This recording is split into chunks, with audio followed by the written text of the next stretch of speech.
Então é isso aí, vamos lá, vamos para nossa para nossa semana de estudo da Confissão de Fé. Depois de algumas semanas aí que eu não pude estar presente com os irmãos, vocês sabem muito bem os motivos. Tive que acompanhar meu pai no hospital. Graças a Deus hoje ele está em casa. Ainda vai ter que fazer a operação, como vocês sabem, mas está em casa, está bem e aguarda a cirurgia. Hoje mesmo eu estive em Teresina com ele, aliás, sozinho, né? Fui resolver os assuntos dele, consegui entregar todos os papéis que estavam faltando ali no planta. E agora a moça lá me pediu só que aguardasse, que não iria demorar, que seria rápido. Estava tudo ok lá. Então peço mais uma vez aos irmãos que continuem em oração pelo meu pai. Precisa muito da oração dos irmãos, da graça de Deus para curá-lo dessa enfermidade. Que esse procedimento seja um procedimento rápido e que seja também um procedimento o qual ele resolva o seu problema ali. Tá bom? Meus irmãos, vamos estudar nessa noite o capítulo 24 da Confissão de Fé Batista de 1689. Quero pedir aos irmãos que abram as suas confissões no primeiro parágrafo. Primeiro capítulo, primeiro parágrafo do capítulo 24, primeiro parágrafo do capítulo 24. O capítulo 24 trata sobre o tema magistrado civil. Esse tema ele é muito importante para os batistas, especialmente foi um tema importante no começo da história dos batistas, porque naqueles princípios do século XVII, os batistas foram acusados de não serem submissos ao magistrado civil.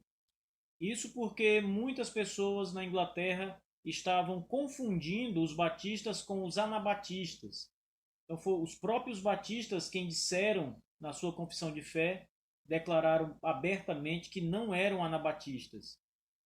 Então, nessa confissão de 1644, não essa que estamos lendo hoje, mas na primeira confissão dos batistas, eles trazem vários artigos, mais no final da confissão, falando sobre o magistrado civil e deixando claro que eles reconheciam o magistrado civil como sendo instituído por Deus e o qual eles deviam estar submissos, como todas as pessoas, todos os cidadãos. Então, é um capítulo de importância histórica, identitária também para os batistas. Eles estão com isso mostrando que não eram anabatistas, já que os anabatistas eles não se submetiam ao magistrado civil, não reconheciam o magistrado civil. Há alguns que tinham ali uma certa tendência de reconhecer alguns pontos do magistrado civil, mas no geral eles não reconheciam o magistrado civil. Achavam que o governo civil ele era algo desnecessário e que não tinha nenhuma base bíblica. Mas vamos ver o que o artigo, o que o primeiro parágrafo do capítulo 24 diz. Eu quero comentar esse capítulo e esse parágrafo com vocês essa noite. O texto diz assim: acompanhe nas suas confissões de fé. Deus, o Senhor Supremo e Rei de todo o mundo, ordenou os magistrados civis para que estejam debaixo dele, sobre o povo, para a sua própria glória e para o bem público. E para esse fim, os armou com o poder da espada, para a defesa e incentivo dos que fazem o bem, e para o castigo dos malfeitores. E aqui nós temos como referência o texto de Romanos, capítulo 13, versículos 1 e 4, que eu vou aproveitar e vou ler aqui para os irmãos. Romanos 13, versículos 1 até o verso 4. O texto diz assim: todo homem esteja sujeito às autoridades superiores, porque não há autoridade que não proceda de Deus, e as autoridades que existem foram por ele instituídas. De modo que aquele que se opõe à autoridade resiste à ordenação de Deus, e os que resistem trarão sobre si mesmo condenação. Porque os magistrados não são para temor para os que fazem o bem, e sim quando se faz o mal. Queres tu não temer a autoridade? Faze o bem e terás louvor dela. visto que a autoridade é ministro de Deus para o teu bem. Entretanto, se fizeres o mal, teme, porque não é sem motivo que que ela traz a espada, pois é ministro de Deus, vingador, para castigar os que praticam o mal. Então veja, o apóstolo Paulo, de modo incontestável, ele apresenta na sua carta aos Romanos a legalidade do magistrado civil. Mais do que isso, o apóstolo Paulo demonstra que o magistrado civil é uma instituição divina. A autoridade dos magistrados, e aqui nós estamos falando daquela autoridade governamental, no sentido de juízes, de exércitos, de polícia. Essa autoridade é uma autoridade que foi dada por Deus para o bem da sociedade e para o louvor da sua glória, claro. Mas perceba que Paulo, o apóstolo, deixa muito claro na sua carta aos Romanos, no capítulo 13, que os magistrados civis, eles são instituição divina. É o Senhor quem os estabeleceu e eles então são estabelecidos para trazer sobre a sociedade a justiça de Deus. Então, a sociedade ela está debaixo do poder e da autoridade do magistrado civil. E este, por sua vez, está debaixo do poder e da autoridade de Deus. Note como começa o primeiro parágrafo do capítulo 24. O texto diz: Deus, o Senhor Supremo e Rei de todo mundo. A primeira observação que os batistas fazem ao tratar do magistrado civil é mostrar que acima deles está aquele que reina de fato sobre tudo e sobre todos. E em quem tem toda a autoridade é o Senhor Deus e não os magistrados civis. Por isso, os batistas declaram na sua confissão de fé que o Senhor Deus, ele é o Senhor Supremo. Não há ninguém acima dele, não há nenhum outro além de Deus, maior do que Deus, ao qual Deus esteja sujeito. Isso é uma ideia, inclusive, filosoficamente equivocada. Porque a ideia de Deus é a ideia de um ser supremo. Então não há ninguém maior do que Deus, senão este seria Deus e não aquele que se chamava Deus. Portanto, o que os batistas estão dizendo aqui é que Deus é de fato o grande Senhor do mundo, do universo. Ele estabelece as instituições, as sociedades. Ele dá autoridade às suas instituições, como o magistrado civil. Ele é o Senhor Supremo. O texto também diz que ele é o rei de todo mundo. Não há uma fronteira ao qual limite o poder e a autoridade de Deus como grande rei. Ele é o rei do universo. Ele é o rei da criação e mais do que a criação. Ele é o rei absoluto. Antes que a criação existisse, irmãos, Deus era rei. Ele já era o Senhor Supremo. Então ele é um rei para mais do que a própria criação. Ele é o Rei absoluto, é o Senhor Supremo, é o soberano dos céus e da terra. Ele é o soberano de toda a existência. Então, os batistas reconhecem nessa primeira linha toda a autoridade e todo o poder, todo o governo, todo o controle, toda a sabedoria em Deus. Não há ninguém além dele. Tudo que vem a partir de agora, no primeiro parágrafo do capítulo 24, está ligado a essa ideia de soberania divina, de poder absoluto de Deus, de autoridade suprema que Deus tem. Então, como Criador e Senhor, ele faz como quer, ele dirige sua criação como ele quer, ele dá a uns e a outros não a autoridade que ele quer. De modo que resistir a essas coisas é resistir ao próprio ensino da palavra de Deus. Deus, o Senhor Supremo e Rei de todo mundo, veja, ordenou os magistrados civis, ou seja, estabeleceu o magistrado civil, criou o magistrado civil, instituiu os magistrados civis. Então, a primeira ideia importante, irmãos, aqui, é que os magistrados são uma instituição divina. Deus criou, estabeleceu, desenvolveu, deu autoridade, etc. Quando eu falo de instituição divina, vocês podem fazer, por exemplo, uma analogia com o casamento. O casamento ele é uma instituição divina. Se você olhar o livro de Gênesis, por exemplo, você vai ver que Deus estabelece o casamento entre Adão e Eva. Gênesis traz todas primeiro traz a instituição e traz todas as características que moldam o casamento. Então, para que algo seja chamado de casamento, precisa se amoldar àquilo que está escrito em Gênesis. Precisa seguir as mesmas coisas. Por exemplo, o casamento só é casamento quando é entre um homem e uma mulher.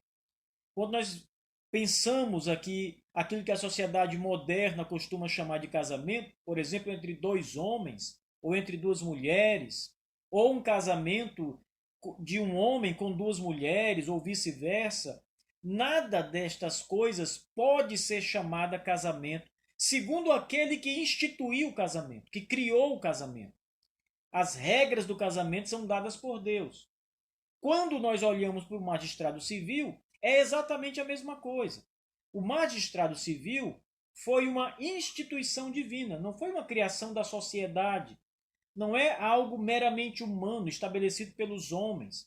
Os homens sentaram-se numa mesa, começaram a pensar a sociedade, começaram a discutir os sistemas, começaram a observar a sociedade, a conduta das pessoas, viram a violência, viram muitas coisas e decidiram estabelecer o que se chama hoje magistrado civil. Não. O magistrado civil é instituído por Deus. Deus instituiu, estabeleceu, como diz a nossa confissão, ordenou o magistrado civil. Então ele existe porque foi algo que veio do próprio Deus, né? Agora, qual é a finalidade do magistrado civil? Por que o magistrado civil existe? Primeiro, antes de responder essa questão, os batistas fazem mais uma observação importante aqui. Primeiro, eles dizem o seguinte, que esse magistrado civil foi estabelecido por Deus estando debaixo de Deus. Ou seja, a autoridade que Deus dá ao magistrado civil não é uma autoridade sobre ele mesmo. Ele não deu poder ao magistrado civil para legislar sobre Deus. Eles estão abaixo de Deus. Toda a autoridade do magistrado civil, ela é uma autoridade conferida a eles pelo próprio Deus. De modo que essa autoridade foi dada a eles por Deus. E eles não têm autoridade sobre Deus. Eles estão debaixo de Deus. Perceba que nós estamos falando aqui de níveis. Deus está aqui em cima, supremo, não é? É o Senhor supremo, como diz a nossa confissão, é o rei sobre todo o mundo. Então ele, Deus, é quem tem toda a autoridade, todo o poder. Abaixo de Deus, em termos de autoridade, está o magistrado civil. O magistrado civil recebeu autoridade divina para legislar, para julgar, para punir as pessoas quando elas cometem maus feitos, para preservar a justiça. Mas essa autoridade do magistrado não está acima da autoridade divina. Eles devem estar submetidos a Deus. E abaixo do magistrado civil está a sociedade. Veja, o texto diz: ordenou os magistrados civis para que estejam abaixo dele, sobre o povo. Então eles estão acima do povo, mas estão abaixo de Deus. Deus, o magistrado e o povo. O magistrado está acima do povo. Então, o povo deve estar submisso ao magistrado civil. Irmãos, uma coisa importante. Essa é a perspectiva dos batistas. Nem todos os evangélicos têm essa concepção. Muitos evangélicos vão ter uma concepção bem diferente acerca do magistrado civil, achando que a sociedade não deve estar abaixo dele.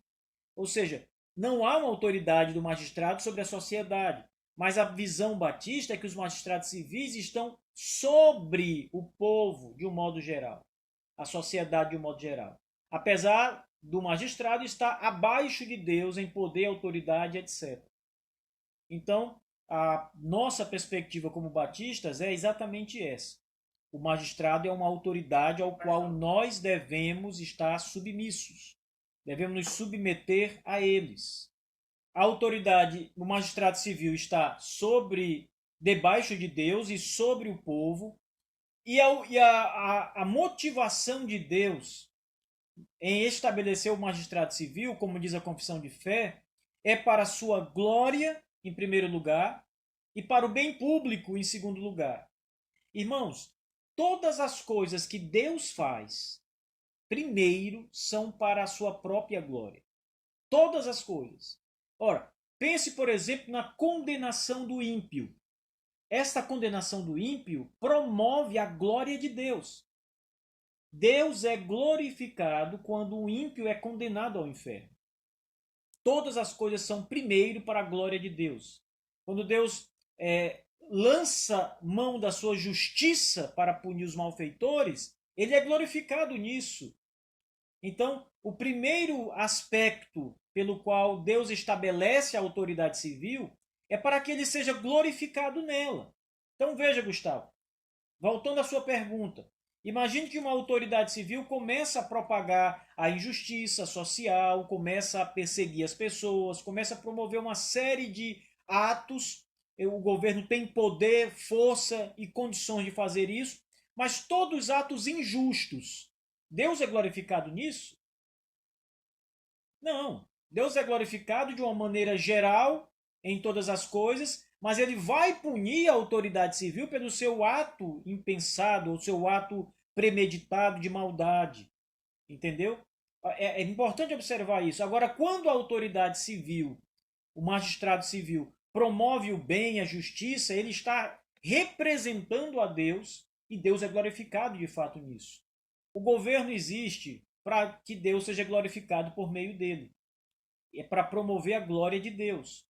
O Estado, ele tem a obrigação, ele foi criado para promover a glória de Deus. Por isso que um bom governo é um reflexo do que Deus governa o mundo inteiro. Um mau governo é o reflexo de um governo sem Deus, né? De um governo ateu, por assim dizer, de um governo que não tem misericórdia, que persegue o homem. A própria Escritura vai dizer que quando os ímpios estão no poder, o povo geme, o povo sofre, a ideia de sofrimento, de calamidade, um mau governo, na verdade. Então, o governo existe para a glória de Deus, né? Para promover a glória de Deus em primeiro lugar. Em segundo lugar, o bem público. É obrigação do magistrado fazer ou promover o bem com o poder e a autoridade que lhe foi dada por Deus.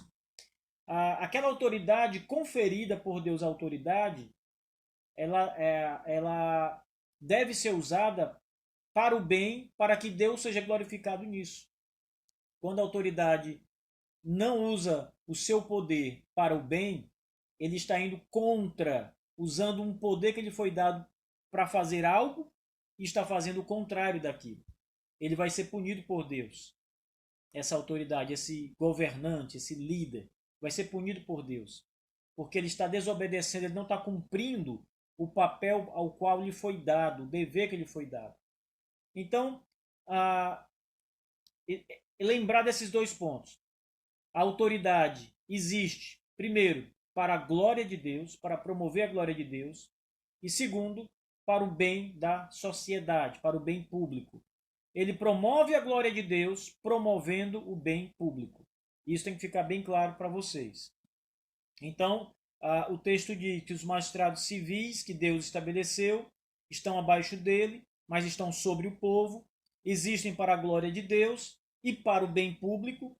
Veja, e para esse fim, para ter condições de exercer a autoridade que lhe foi confiada, para promover o bem público, para promover a justiça, o que Deus fez? Deus armou a autoridade. Veja, os batistas dizem, para esse fim, Deus os armou com o poder da espada, para defesa, veja, e incentivo dos que fazem o bem, por um lado, e para o castigo dos malfeitores, por outro lado. Olha, isso aqui é muito importante, especialmente nos nossos dias. Não existe autoridade sem a espada na mão.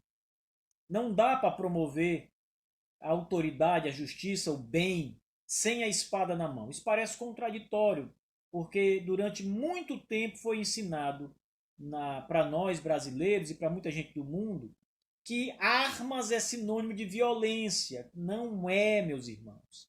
Arma não é sinônimo de violência.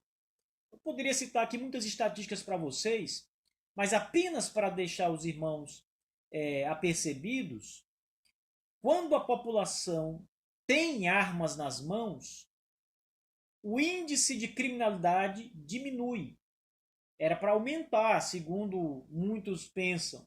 Mas os fatos é que os números diminuem. Ou seja, menos mortes com mão armada, em assalto, em tentativas de homicídio, etc. Todos os assassinatos com armas, crimes com armas, diminuem. E a lógica para muita gente é que devia aumentar, porque todo mundo está armado, todo mundo está com um revólver na mão, então vai morrer muita gente. E a verdade é outra, morre menos pessoas. Os países que têm o porte de armas legalizado, por exemplo, eu dando só um exemplo da sociedade, são países que têm menos mortes por armas de fogo. Agora, falando do poder da autoridade civil que Deus deu para eles só podem exercer autoridade se tiverem condições de exercer isso. Isso só tem essa condição se você tiver arma na mão para infringir contra os criminosos. Senão, você não tem como fazer isso. Então, armar a autoridade civil não é nada errado. Você vê partidos de esquerda como o PSOL e como muitos outros que são contra a polícia estar armada. Né? Para eles, a polícia não deve estar armada, a polícia mata muito, a polícia não, devia usar só armas brancas, cacetetes, etc. Como vai combater o crime com armas desse tipo? Como é que a polícia vai combater os traficantes com armas sem armas? Não dá para fazer isso, não dá para promover o bem, não dá para confrontar o mal se você não tiver poder para isso.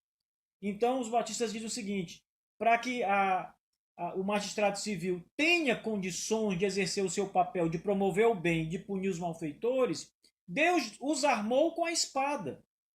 Espada aqui é sinônimo de morte. Pena de morte, em outras palavras. Veja o que o apóstolo Paulo diz apenas para concretizar isso, irmãos. Os magistrados, versículo 3 do capítulo 13. Os magistrados não são para o temor quando se faz o bem, e sim quando se faz o mal. Paulo está dizendo, se você faz o mal, tenha medo da autoridade, porque ela vem sobre você. Ela é ministra de Deus, diz o apóstolo Paulo. E ela virá sobre você porque você é malfeitor, e a autoridade do magistrado civil é para caçar os malfeitores, punir os malfeitores. E o apóstolo Paulo então diz, queres tu não temer a autoridade? Faz o bem e terás louvor dela, visto que a autoridade é ministro de Deus para o teu bem. Entretanto, se fizeres o mal, teme, porque não é sem motivo que ela traz a espada. Qual é o motivo da autoridade trazer a espada na mão? O instrumento de punição, a pena de morte. Qual é o motivo disso? Promover o bem e punir os malfeitores. A Bíblia está dizendo isso, irmãos. O apóstolo Paulo está dizendo isso, sendo favorável a isso, reconhecendo que isso é um dom de Deus para a sociedade. Então os batistas estão também concordando que Deus armou o magistrado civil com a espada para que ele possa promover o bem. Para a defesa. Como é que um país vai se defender de uma invasão estrangeira se ele não tiver armas? Se ele não portar a espada na mão para se defender? Como é que ele vai promover o incentivo do bem se ele não tiver como ir ali ao encontro dos malfeitores com a espada na mão para puni-los? Como a autoridade poderá castigar aqueles que praticam o mal na sociedade se ela não tiver instrumentos para combater o mal, para combater a injustiça? É preciso ter a arma. E Deus deu a arma ao magistrado civil para que ele combata o mal, combata o crime. E aqui nós estamos falando de um poder sobre a sociedade de um modo geral, não é legítima defesa. Legítima defesa é uma outra história.